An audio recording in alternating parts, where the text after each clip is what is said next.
Ils savent mal, même quand ils parlent des faits, ce qui fait la légitimité d'un individu. Qu'est-ce qui fait que moi je suis légitime à vous raconter des trucs sur l'énergie? C'est la réfutation par les pairs. Parce que je peux très bien avoir fait des études et faire comme Claude Allègre et vous dire le CO2 n'a pas d'effet sur le réchauffement climatique. Voilà. Donc j'aurais toujours fait les mêmes études scientifiques et pourtant je vous dirais une connerie.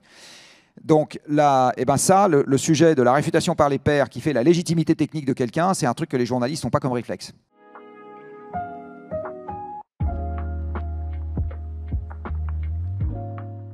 Comment est-ce qu'on fait pour remettre la science au centre de nos débats publics et politiques, de nos élus, chez nos dirigeants?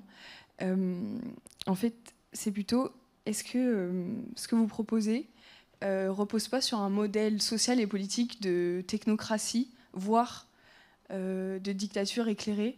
Parce que finalement, je ne sais pas si c'est souhaitable, mais quel est le modèle social derrière qui permet de tenir la route? Alors il y a deux questions très différentes que vous venez de me poser.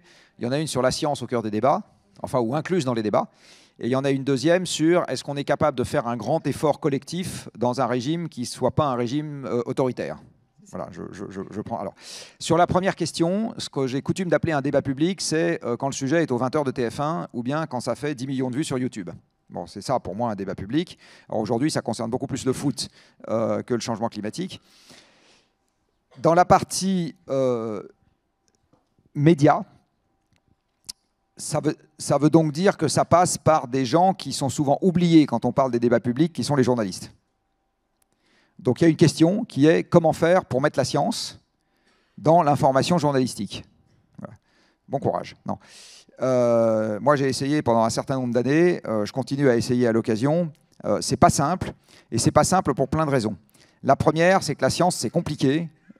Alors qu'aujourd'hui, dans la course à l'audience, si vous faites le buzz, si un joueur du Paris Saint-Germain a été pris dans un tournage de film porno, là où je n'ai pas suivi exactement les derniers développements, mais enfin c'est un truc de ce genre-là, vous êtes sûr que ça va faire beaucoup plus vendre, et donc c'est bien meilleur pour vos recettes publicitaires que de prendre la tête des gens en leur expliquant où sont les raies d'absorption du CO2 dans l'infrarouge.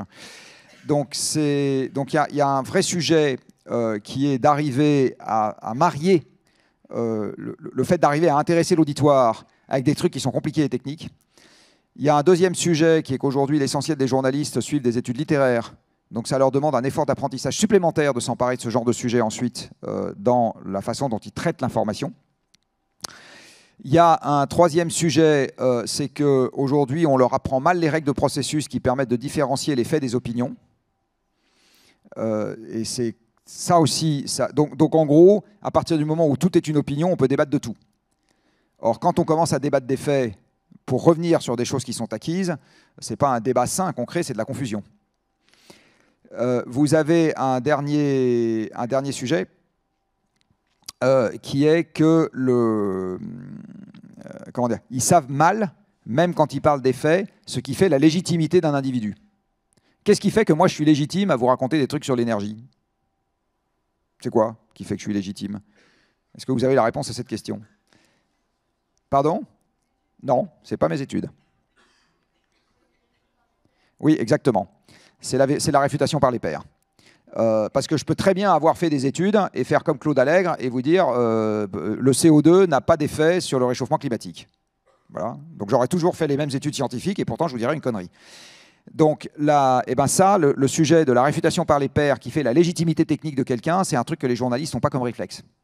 Hein, donc ils pensent qu'ils peuvent demander, donc du coup c'est le micro-trottoir. Et enfin, il y a un dernier sujet au niveau de la presse, c'est la faiblesse des moyens. Et quand vous êtes en faiblesse de moyens, vous avez tendance à faire au plus court, au plus vite. Et donc c'est le micro-trottoir qui remplace l'analyse sociologique. Moi, les micro-trottoirs, ça me gave, hein, c'est vraiment le truc à la con par excellence. Ou bien c'est le même journaliste ou la même journaliste qui va traiter à la fois les militants et les scientifiques d'un même secteur. Or, les scientifiques, ils sont en blouse blanche, ils marmonnent dans leur barbe quand ils en ont une et ils racontent des trucs incompréhensibles, alors que les militants, ils disent des trucs très simples, très faciles à comprendre, parfois parfaitement faux ou totalement exagérés ou totalement impraticables. Mais en attendant, c'est ce qu'on appelle des bons clients dans la presse, parce qu'ils sont capables de s'exprimer avec des slogans qui portent, etc. Et là, c'est pareil, la même personne qui va traiter les deux va se faire en général capturer par les militants. Et donc, elle va traiter la science dans la mesure où elle est raccord avec ce que racontera le militant, alors que ça devrait être l'inverse. Donc il y a tout un travail à faire dans le domaine des médias, qui est un travail compliqué. Je pourrais vous sortir 1 milliard d'anecdotes, mais c'est très difficile de mettre la science dans le débat public via les journalistes, tant que ce n'est pas une demande du public. Alors il y a une voie de contournement, c'est les réseaux sociaux. Je pense avoir contribué beaucoup plus. Alors j'ai fait 2 choses dans ma vie. Il y en a une qui avait été de faire une école d'hiver pour journalistes pendant 12 ans. J'ai fait ça avec un copain journaliste. Donc on se disait, bon, on n'attrape pas les mouches avec du vinaigre. Si on garde les journalistes à Paris pour leur faire 3 jours de cours, ils ne nous écouteront plus. Au bout d'1 heure, ils se barreront. Donc on va les emmener dans un chalet sympathique plein de boiseries à la montagne. Et là, on est sûr qu'ils ne se barrent pas.